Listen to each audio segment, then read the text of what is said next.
Hey everyone, I'm Kristen, the anxiety therapist, and today I want to talk about imposter syndrome.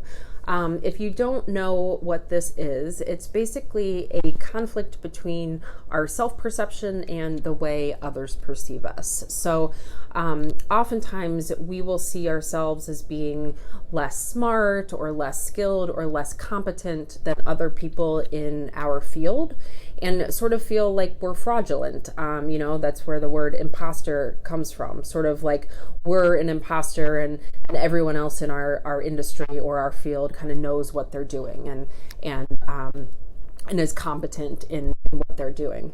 But the problem is, this is not at all how others perceive us. So we often spend time sort of overcompensating for these feelings of being an imposter by working more. And any sense of success or achievement that we experience, we kind of brush off, or we attribute it to luck or sort of something outside of ourselves. It's really hard for us to acknowledge our achievements.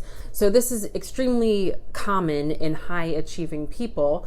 It does tend to be a bit more common in women and minority groups, but it can definitely affect men as well. I've had several male clients who have experienced imposter syndrome.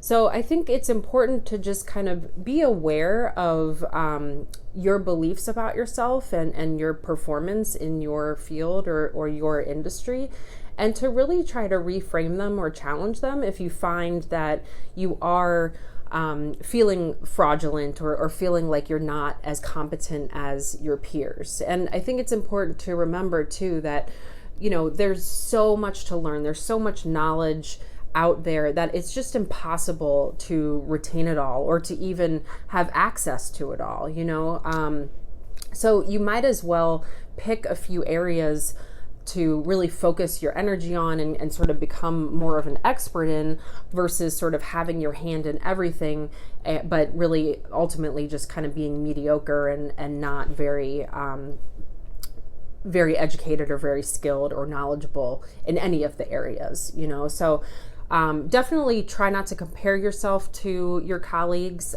You might be really good and excel in one or two areas, and they might be really good in or excel in other areas. And so that doesn't mean that one of you is better than the other. It just means that you have different strengths, right? And that's sort of what makes a team or a corporation or a company work, is that everybody has something to bring to the table. So you can't do it all, you can't be perfect.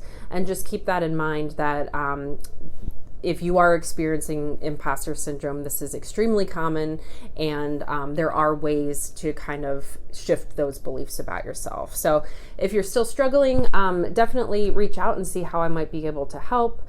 You can leave a comment or ask a question. Be sure to follow me at Cathartic Space Counseling on Facebook and Instagram. And I put out new videos every week, so stay tuned for new content, and hopefully you'll find it useful. Have a great weekend, and I'll see you next time.